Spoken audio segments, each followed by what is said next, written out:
Last week, Target was sued by its own shareholders in a class action lawsuit. And that lawsuit alleges that the investors were defrauded into paying higher stock prices to the company or for the company, which minimized the financial risks of its ESG, AKA environmental, social, and governance and DEI programs. Okay, so here's what you need to know based on the allegations in this class action suit. The lawsuit was filed on January 31st by the city of Riviera Beach Police Pension Fund. So in the lawsuit, the plaintiffs specifically alleged that Target's leadership did not disclose the risks of their 2023 Pride line, which caused investors to purchase stocks at artificially inflated prices and to unknowingly support Target's board and management in their misuse of investor funds to serve political and social goals. Target's share price fell 22% on November 20th of 2024, wiping out about $15.7 billion of market value after it forecast disappointing profit and holiday sales. So for years, Target did promote its DEI initiatives. This was not a secret at all. So in 2020, Target promised to increase the number of Black employees in the company by 20% over 3 years. It also created an executive racial equity action and change committee. In 2021, Target stated that it would spend more than $2 billion with Black-owned businesses by the end of 2025. And that same year, Target pledged $100 million to support Black-led nonprofits and provide scholarships for students at HBCUs. So these are things that Target was publicly announcing. None of this stuff was secret. Target CEO Brian Cornell defended the initiative in 2023, stating that focus on diversity and inclusion and equity has fueled much of our growth. The things we've done from a DEI standpoint, it's adding value. It's helping us drive sales. It's building greater engagement with both our teams and our guests. And those are just the right things for our business today. But that year, Target actually ended up facing some backlash, if you can remember, over its Pride Month merchandise. I mean, there were like right-wingers going to Targets, filming themselves, like throwing Pride-related merchandise around. I remember covering a story like that. But CNN reports that opponents focused their attention on a women's swimsuit sold at Target that was described as tuck-friendly for its ability to conceal male genitalia. Misinformation spread on social media that it was marketed to children, which it was not. And that's what led to a boycott by conservatives.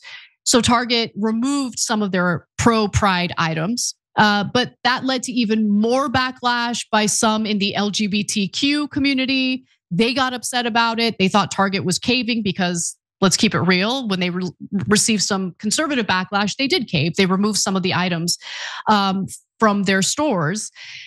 And so the company's quarterly sales suffered as a result of that. It suffered for the first time in 6 years after that controversy. And now Target is throwing its DEI initiatives by the wayside. They recently announced that they're ending their pledge to increase its Black workforce by 20% and its executive racial equity committee.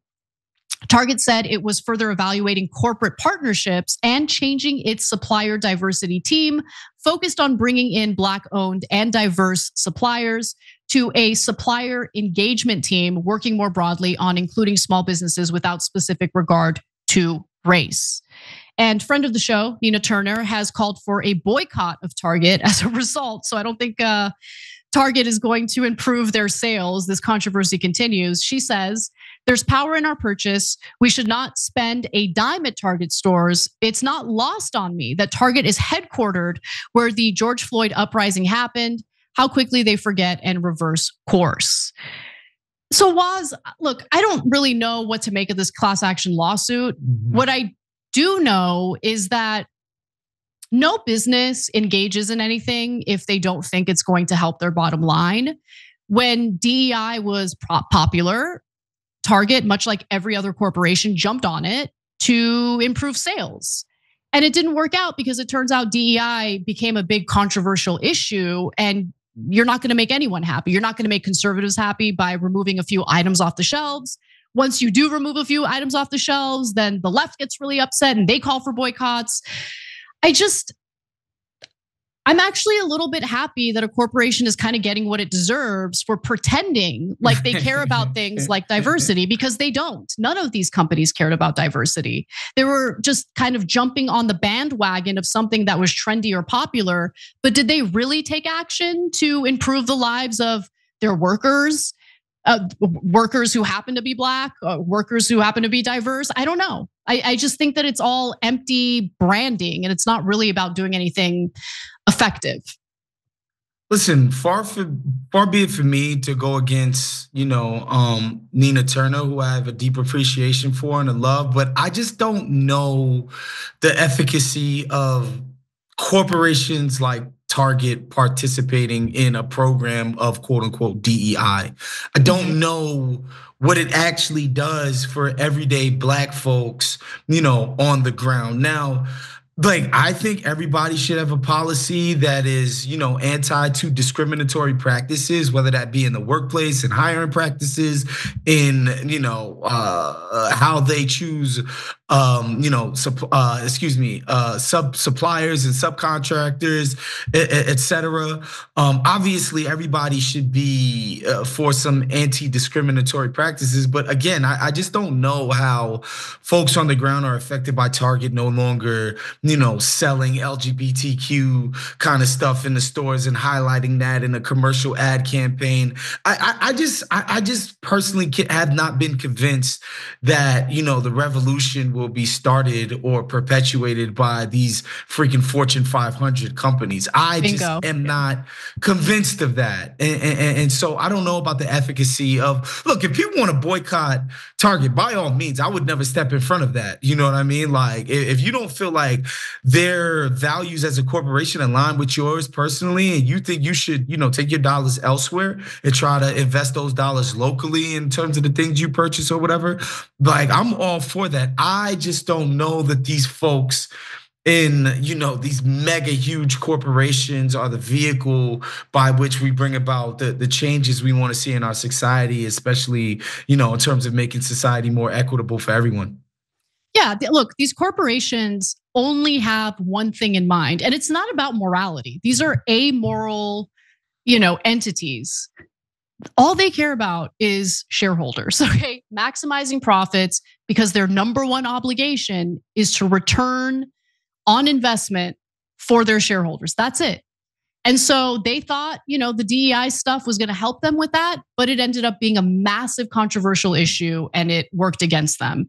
It was a miscalculation. It was never real, like in terms of improving the lives of anyone. And so I think that's where we need to be real about these DEI initiatives at various corporations. I do want to say, sorry, just to cut in a little bit, there might be individuals, and these individuals might even be high up in these corporations, that genuinely want to do something good in the world and want to do something right. But make no mistake, they can only try to achieve those ends insofar as they don't interrupt profits. Like, right. The profit motive is always going to take precedent over quote unquote doing the right thing. No matter who wants what. I'm talking about the most powerful person in that corporation could, be aligned with us in terms of wanting to see great outcomes for marginalized people, whether they be Black or trans or, some other marginalized group. Like, they might even want to see those ends be achieved, but they'll only get leeway to do so, in so much that it doesn't do one iota. I'm talking about you can't see a percentage slip in those pursuits if it affects the bottom line.